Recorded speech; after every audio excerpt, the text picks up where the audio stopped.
Hello out there and welcome. My name is Sharon Froshin. I am the Chief Operating Officer of the Discover Your Path U platform, where we believe that every life can teach and everyone can grow.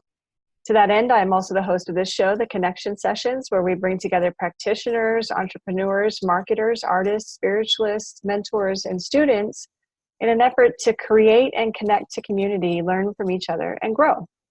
Today, I have with me my personal friend, Shweta, who I have known for quite some time, who I genuinely adore. I adore her sense of humor. I adore the way she shows up in the world. Shweta is a life coach that has currently made the decision to pursue her own professional career while using life coach as a component of that professional career and a way to keep herself centered and on point in her regular life. So Shweta, if you wouldn't mind sharing with us, how is it that you came to life coaching, and what are some of the ways that you use life coaching in your other career?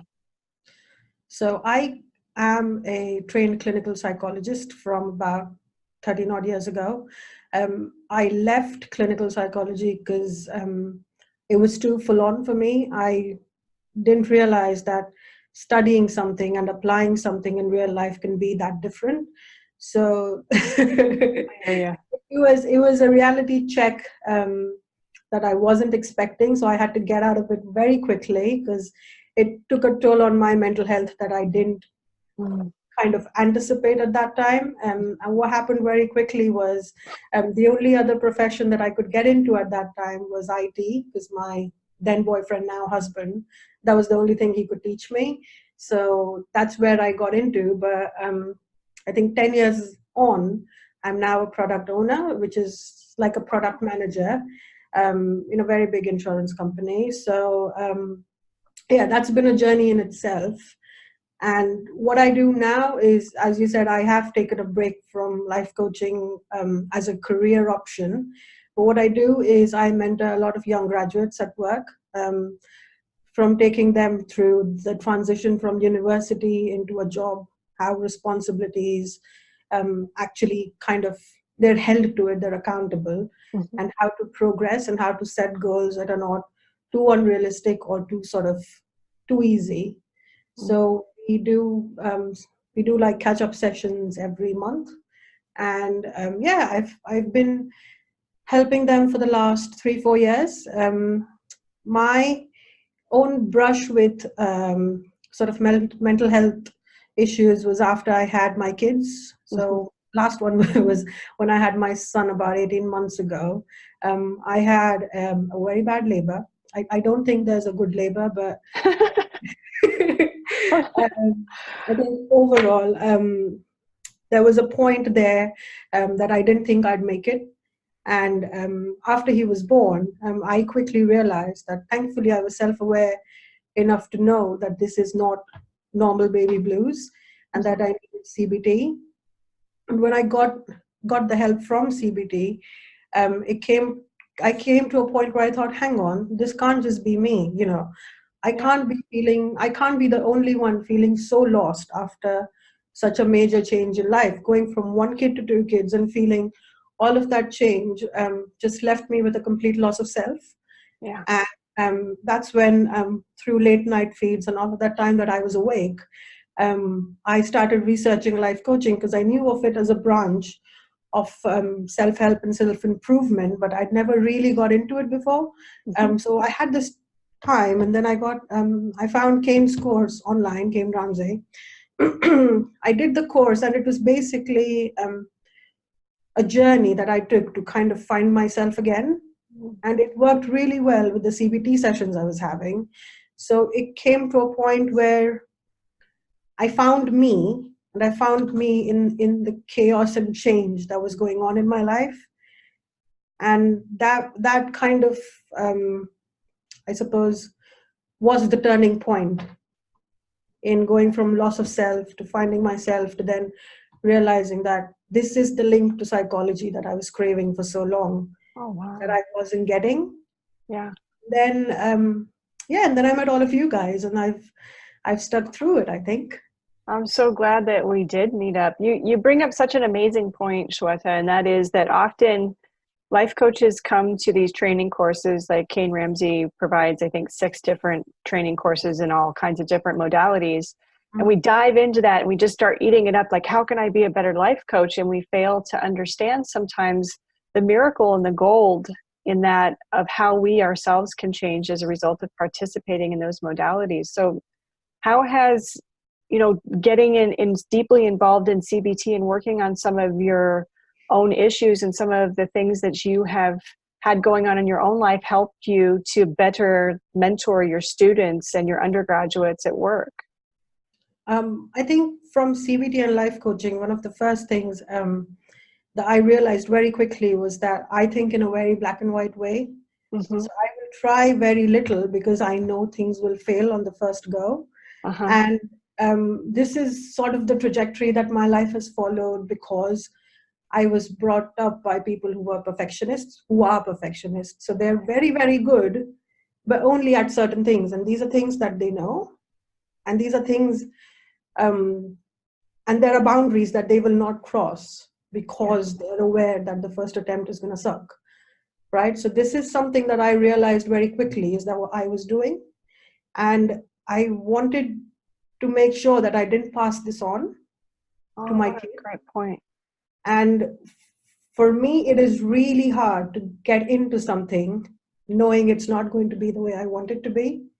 So I always used to over prepare for presentations. For an interview like this, I would have, on a non-aware basis, I would have, I don't know, just looked through my notes, gone through all my lives and been very, very prepared.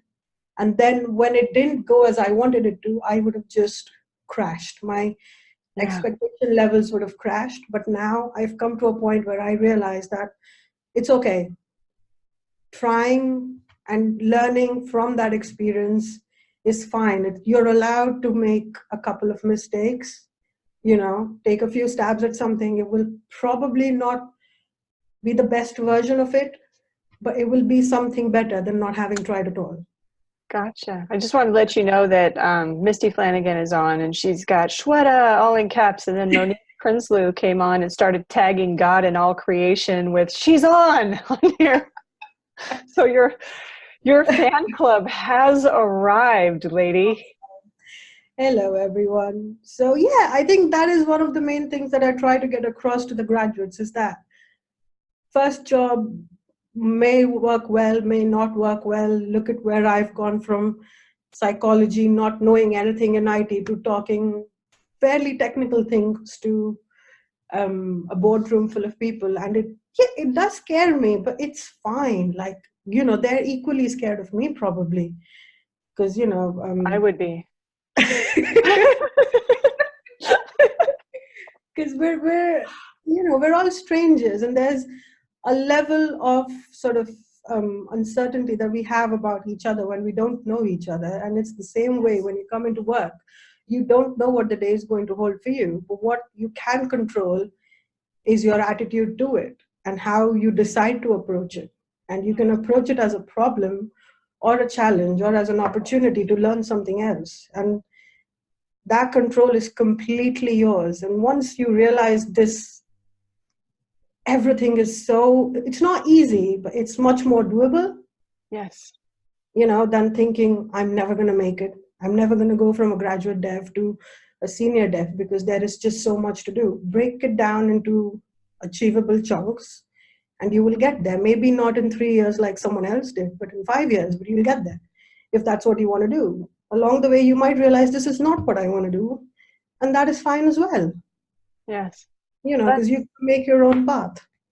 That's really interesting too, coming from somebody you're a very driven person. You're driven professionally, you're driven to achieve and to ascend whatever it is that you set your eyes on. And it's so powerful to hear coming from somebody with that mindset that it's possible to let that go, that you don't have to hold on to that and, well, this is my personality, that you can actually decide, I want to change, and that life coaching and CBT and NLP, these are all ways in which you can change those things that most of society is just like, well, it's my personality.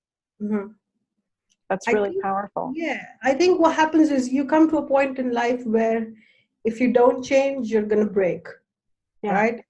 You've got to learn to bend or you're going to break. And that is something that I've had to learn, because I was so set in my ways that I would really, really hate it if change happened in my life. And the last 10 years have been nothing but change. It's been constant. And I'm married to someone who is very, very flexible. So Yes. when the two of us clash, it is not a pretty picture. And it just goes from so much of planning to no planning at all. Yeah. And then we had to come to a point where we've said, right, let's play by each other's strengths and plan a midway that we're both comfortable with. And to come to that point, it was either that or one of us would have walked out. So it is learning. It is hard. It is very, very hard, because I can almost always feel one part of my brain scream, no, you can't do this. I've been there. And then there is a grown-up part of the brain that goes, hang on, how can I make this work for myself? When I am aware of what I need changed, I can change it. It's basically needs versus wants. Yes. What needs to prevail at what point has got to take priority over everything else. That is very true. And your story actually lends itself to one of our chief spiritual officer, Andrea Hendren's favorite analogies, which is, so a ship sinks to the bottom of the ocean and gets ripped apart and strewn all over the ocean, and there's seaweed just staying through it the whole time. While a ship is like the Titanic is just getting moved miles along the floor of the ocean, that seaweed just stays put because of its ability to adapt and to flex with whatever is coming its way. And I know that you've talked to me before and to other people before about struggling with that inflexibility and needing to know how everything's going to go and have it planned out like 18 years in advance. Yeah. So how has that idea of being seaweed instead of that huge, gigantic ship at the bottom of the ocean helped you not only professionally, but helped you with the people that you counsel and mentor? I think what it does, it gives me a better perspective. I'm learning to see their side of the world, because what happens is when you're so inflexible, it's like you've got those blinders on like horses do, just focus on what's in front of you, and you forget that there's so much other stuff happening, and then not one perspective is wrong. Mm-hmm. For a person like me, I always like to be right. I'm sorry, no, I love being right. So if someone else is right, I got to be more right. Or so it's like turning the dial on something. I just have to go more or less based on how someone else is responding to me, and I'm getting better and better at it. But there are some people, I call them my trigger people, who can really just bring out I don't know, the primitive Shweta maybe, and at that point, I have to physically remove myself from the situation to kind of get back to where I need to be. Yeah. And then go back and deal with it. And it's not just in personal life, it's also in professional life. And I do apologize to them and say, look, instead of me saying something really crap, it's best I get out of the room for 5 minutes and then come back to what we're dealing with. Because what you want is a conclusion to the meeting, not a personal problem with me. So, yeah. Let's focus. Yeah, let's focus on what's at hand, and that's how I've become seaweed. I think that's so. I just love listening to you talk about it, because when I first got sober, I did what everybody says not to do, which is immediately get into a relationship. And in that relationship, because I'd been basically completely on the fringes of society for almost a decade, I had zero social skills. So we would get into conversations and I would just let my mouth fly over and over and over and over again. I still do it now, but I'll do it once every 10 years instead of once every 10 days. Mm-hmm. And somebody came to me and was like, you do have the right to physically remove yourself from the situation. And that was like, as simple as that sounds, that was like a big aha for me that, Mhm. oh yeah, if I just walked away, then that gives me the space to calm down and I don't say those things that I can't take back. Mhm. And it's such a powerful lesson. And it's something that all of us, even after you've grasped something that fundamentally integral to having positive, healthy relationships, you still make slips. You still Definitely. stay engaged in that conversation a lot longer than you should, but you learn to come back and clean up your mess after, like you were talking about. And you also convey to the people when you leave that, hey, this, I'm not trying to be disrespectful to you. I'm trying to not do something that's going to disrespect you a lot more if I Mhm. stay seated. So Yep. I really love that. And it's such a sign of maturity to be able to do that. Yep. And I think it's also about taking responsibility. Is I take, even if I do slip up, I will apologize at that point and finish that loose end. Otherwise, it's very easy to go, well, you said this and I said this, and this is why it's happened, like Yeah, point blame.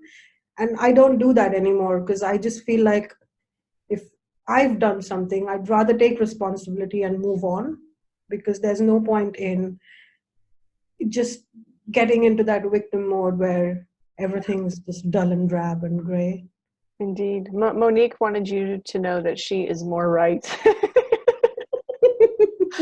She's always stirring the pot, that lady. So how have you found that actually keeping yourself in a circle of life coaches helps you continue to develop on a personal level? I think I think I connect with most of you on Facebook, and since we're on there all the time, mostly, it's just what, yeah, it's just what the right company does to you. You just flourish and thrive, and you know that if there is something that you want to talk about, there's always someone there. And with Nina, I always tell her, can I vent for 10 minutes before you put your coaching hat on? Because her first question about anything is, well, what are you going to do about it? And I'm like, damn it, I want to vent. Not now, Nina. Not, no, exactly. So that's what happens, is that you're constantly in a frame of mind that's promoting growth, and that's just encourage. And it's very encouraging when people just take you for who you are. You stop pretending and stop trying to be someone else. And that's just very, very, very nice to have, because what you do online, then you can start doing offline, because it gives you that um, push, you know. It really does. Yeah. I love how you discussed that after getting involved in life coaching, you realized that this was the connection that you were looking for in psychology, because often currently right now in the world, we're identifying in scientific studies that really the seed of addiction is a lack of connection. It's a Mhm. lack of that where we feel seen and we feel heard. And often in psychology, the psychologist's hands are bound. And I know that Monique will probably be letting off a litany of comments here any second, but they're bound to keep that professional atmosphere. And then there's such a distance between you and your client, and that ability to give that client connection on a human level that will really help them work through their issues kind of gets lost. And I love how life coaching really brings that back into the same arena of, if you have a problem, let's connect, let's figure it out. Let me be that space that gets held for you so that you can identify what it is that you really need. Because I don't know about you, but I found that with all my clients, all their answers were already with them to begin Yeah. with. Yep. And I think another good thing about life coaching versus psychology is the lack of labels. I Yeah, don't have to label you, I don't have to stereotype you, I just have to help you, and yeah, basically help you help yourself. indeed. It's because I don't like being stereotyped. I don't want to be put in um, sort of, because I check 4 out of 5 boxes on something, I don't become that thing, right? Yeah, So why should I put someone else in that situation? If someone genuinely has a mental health issue, yes, they're free to go and seek the help they need. But most of the times, when I've had people come to me for help, it's been something that they already know how to deal with. It's just a matter of mapping it out, or digging slightly deeper to understand why they have these limitations. Yeah. And I don't think you could do it without connecting. That's so true. And I I've- personally am a veteran who's been diagnosed with PTSD. And I know that for me, every time I go to the VA and they want me to again go through this long list its whole purpose is to quantify whether or not I'm still actively experiencing PTSD symptoms. And even if I wasn't before the questionnaire, I am by the end, because I'm going through, when are you feeling this? How, and by the end, you're just like, oh my God. And you get so uptight again. And I love, like you said, how life coaching isn't about, hey, I need to quantify this so I can bill an insurance company. It's about, I need to hear you. I need to hear what you're saying. I need to understand, and then just show up and listen. Yeah. That's so powerful, because we do so much of that labeling, and it's kind of like a Russian nesting doll, where inside's the self, and then right outside of that is the race, and then the religion, and then and we end up this tiny little thing inside this huge wooden mass of our labels, and we wonder why we can't connect. Yeah. And I think what happens is you also come from different experiences. And when I don't, as a psychologist, I can't connect with your experience. I'm just going to have, and even if I can, I'm not allowed to say those things. Mm-hmm. I can't say, oh my God, no psychologist is ever going to say, hey, I had PTSD after I had my son. No one's going to do that, because that's crossing a boundary right there. Yeah. No, I'm just going to listen to you and go, okay, and that's it. But as a life coach, someone can easily, we share experiences whilst it's not encouraged. But if there is a point that you can convey through your message, then we do connect on that level where we say, yes, I've been through this before, and this is how I came out of it. And in fact, that's often how we affect the most powerful change in our client's life, is just by being able to say, hey, I've been where you've been, and I know what that feels like. Yeah. And it's so powerful it's powerful to do that as a life coach. It's just as powerful to do it in your everyday life. Like being able to say to my sister that I understand something that she's going through, and showing up for her, and being that person that's like, hey, I get that this hurts. How can I help? And to me, life coaching is more based in the original principles of most of the religions on earth than a lot of the professions designed to help get us to helping each other. Yeah. Because it's just got that really simple process of connecting. Yeah. So just in closing, Shweta, if you were to be given the opportunity to give advice to a viewer who's struggling right now with making ends meet with life coaching, and is looking at having to, stay in the corporate world and still pursue their dream of life coaching, what's one small piece of advice that you would give them for how they can hold on to that life coaching component and even make their career thrive by implementing it? I personally think that if you want to have a corporate job, life coaching is one of the best things you can have, is because it might be a dead-end job for so many of your colleagues who are just looking to connect and just be heard, that it will give you the practice and the experience to do it for as long as you need to have this job of yours. And it's, if you have to prioritize your needs versus wants, and if the job is what you need right now, then the best thing to do is start mentoring people, because you're going to get paid just as much money. And, it will just help you keep that connection with life coaching as well, because it's got everything in there. And no one's going to ask for money back, because you won't be taking any money. So you don't feel bad if you do screw up a couple of times before you get it right. And just connect with other like-minded people. There is no need for a corporate job to become the end of it all. Oh, that's It's such just good a advice. pause in the whole journey. Well, Shweta, thank you so much for coming on and letting me interview you today. I really believe that you have a powerful message that other life coaches can benefit from, in that, how do we take this and use it beyond just a session? How can we improve our lives? How can we improve our workplaces? So Thank you for agreeing to come on and sharing that message with our viewers. To our viewers, to Sandra, to Ashley, to Shapam, I hope I pronounced that correctly, sir. To Becky Stokes, to Monique, to Andrea Hendren, thank all of you for showing up and giving us your time and your attention. If you catch this video after we're no longer live, just drop us a hashtag replay. Let us know that you were here. If you're interested in connecting with Shweta, both her Instagram account and her personal Facebook profile are tagged in this video. Hook up with her, get some advice, let her mentor you if you're trying to figure out how to get back into the corporate world and not have your heart die underneath the weight of that soul-sucking environment. Shweta is an excellent person to connect with who can bring levity and maturity into any situation that you might need to discuss. So again, guys, thank you for watching. Shweta, thank you for being here. Having me. Bye. And as always, guys, you know I love you. See you tomorrow, same place, same time.